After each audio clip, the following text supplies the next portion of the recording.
31 तारीख से सीटेट के फॉर्म निकल रहे हैं।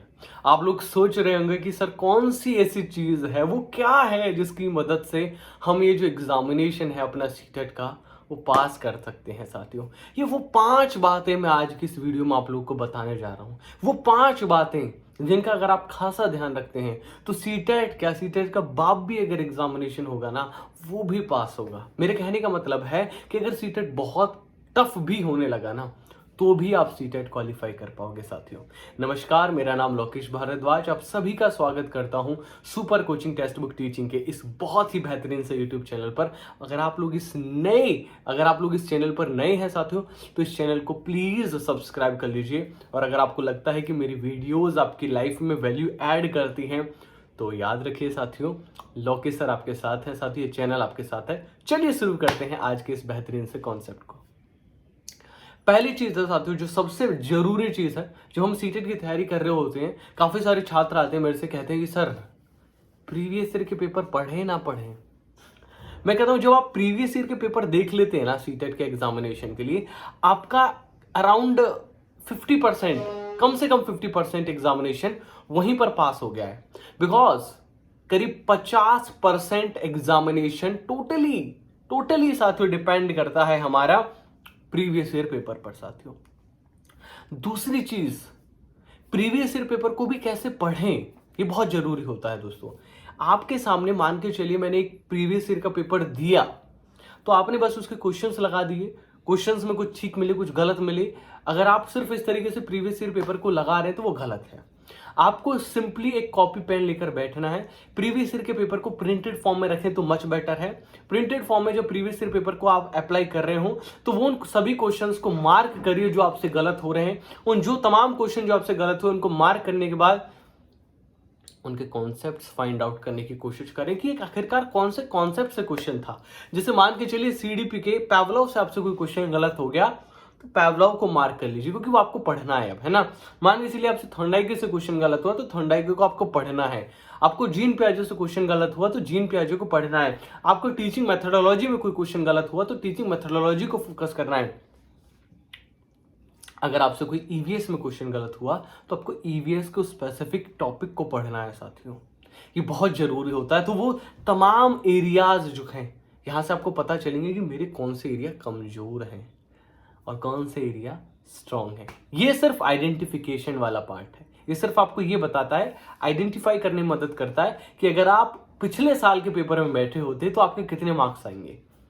लेकिन अगर आप 90 से ऊपर आ रहे हैं तो ओवरवेम मत हो जाइएगा कि नहीं यार बहुत बढ़िया जा रहा है मेरा, मैं तो करने वाला हूं इस बार। पहले बता रहा हूं, अगर आपके 90 से ऊपर मार्क्स जा रहे हैं एक सुपरस्टिशन में मत जिएगा कि भाई मैं तो कर ही लूंगा। इस बार का एग्जामिनेशन हो सकता है 2-3 क्वेश्चन ऐसे आ जाए जो आपसे ना बन रहे हो, तो आपका जो लेवल लेके चलना है आपको वो कम से कम 105 मार्क के आसपास लेके चलिए प्रीवियस ईयर पेपर में। मतलब प्रीवियस ईयर पेपर में आपके 100 से 105 के बीच में आ रहे हो तो मैं 10 क्वेश्चन का प्लस माइनस कर सकता हूं और मैं सोच सकता हूं कि अगर बुरी से बुरी स्थिति में आप लोग 90 नंबर ले आओगे। तो कोशिश करिए आज से ही हर दिन एक प्रीवियस ईयर पेपर लगाना है। नहीं है आपके पास कोई प्रीवियस ईयर पेपर तो मुझे बताइए। CTET notes Lokesh sir Telegram channel है, मैं उधर डाल दूंगा सारे के सारे previous year paper. Text book की एप्लीकेशन पर मुफ्त में पड़े हुए हैं सारे के सारे प्रीवियस ईयर पेपर। आप कहो तो सही कहां किस तरीके से आपको हेल्प चाहिए, हम लोग आपकी हेल्प करने के लिए बैठे हैं। तो पहली चीज प्रीवियस ईयर पेपर कर लोगे, मुझे पक्का पता है। दूसरी चीज, don't forget about the pedagogy. हम लोग ना पेडागोजी को बहुत लाइटली लेते हैं। हमारा फोकस रहता है कंटेंट वाले पार्ट को पढ़ने में। जरा सोचिए मैथमेटिक्स में आप ज्यादा से ज्यादा क्या सोल्व करे होंगे, सम सोल्व करे होंगे ना कि पेडागोजी के क्वेश्चंस। मैं सही बोल रहा हूं, आप ज्यादा से ज्यादा एवरेज के क्वेश्चन, परसेंटेज के क्वेश्चन, रेशियो प्रोपोर्शन के क्वेश्चन, ये क्वेश्चन से लगा रहे होंगे। आप ईवीएस में भी क्या पढ़ रहे होंगे, ये चटनी कहां खाई जाती है, कौन सी मछली की में बनी हुई, समुद्र की मछली में जो है वो कौन से तेल में बनाकर खाई जाती है। तो आप ये तमाम कॉन्सेप्ट तो पढ़ रहे हैं, लेकिन आपने कभी सोचा है कि ईवीएस की पेडागोजी कितनी डिफिकल्ट है। जहां पर हम स्कोप ऑफ ईवीएस की बात करते हैं, जहां पर हम डेफिनेशन ऑफ ईवीएस की बात करते हैं, जहां पर हम बात करते हैं कि ईवीएस है क्या वाकई में, या फिर अलग अलग विषयों की, मैथमेटिक्स की, जहां पर हम कॉन्सेप्ट मैपिंग की बात करते हैं, जहां पर हम बात करते हैं कि कोई स्पेसिफिक फॉर्मूला जो कि छात्र को आसान बना रहा है वो किसने दिया। तो पेडागोजी बहुत आसान नहीं है, don't take it lightly, focus on it as well. Pedagogy के क्वेश्चंस मैं मानता हूं कि आपके लिए बहुत नए हैं, पेडागोजी बिल्कुल एक नया विषय है आपके लिए, मैं बिल्कुल मानता हूं, लेकिन एक बार लिखना शुरू करिए। 2-4 पेपर लगाइए, उन 2-4 पेपर को लगाने के बाद एक बार लिखना शुरू करिए कि मेरे को ये वाला टॉपिक था, मेन ये वाला टॉपिक था जहां पर समस्या आई, वो 2-4 टॉपिक को लिखिए एक जगह।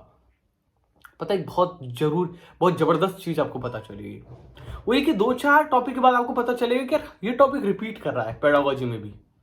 2-4 पेपर के बाद आपको पता चलेगा यार यही टॉपिक बार बार पेडागोजी में रिपीट कर रहे हैं। तो we have to very focus on the pedagogy as well, right. हमको उतना ही, क्योंकि उसका उतना ही पूरे के पूरे पेपर में 150 नंबर है, तो 75 नंबर की पेडागोजी भी आनी है बॉस। उतना ही फोकस रखना है जितना हम कंटेंट पार्ट पर रखने वाले हैं। Got it. उसके बाद आता है साथियों फोकस ऑन वीक एरियाज। जब आपने पेडागोजी में फोकस किया, जब आपने प्रीवियस ईयर के पेपर लगाए, अब आपको क्लियर पता है कि यार ये मेरा वीक एरियाज है, अब इस पर फोकस करना है। अब ये तो दुनिया बताएगी focus on your weak areas, लेकिन कैसे करना है ये भी तो बता दो ना सर जी, है ना। अब मैं बताता हूँ।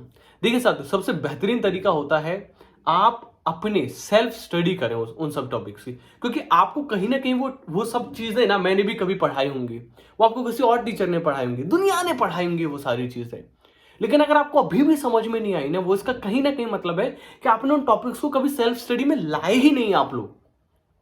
मतलब समझ रहे, बाकी वो सभी टॉपिक जिनको मैं समझाने में समर्थ रहा है, कोई और टीचर आपको समझाने में समर्थ रहे, वो तो आपका वीक एरिया रह ही नहीं सकता।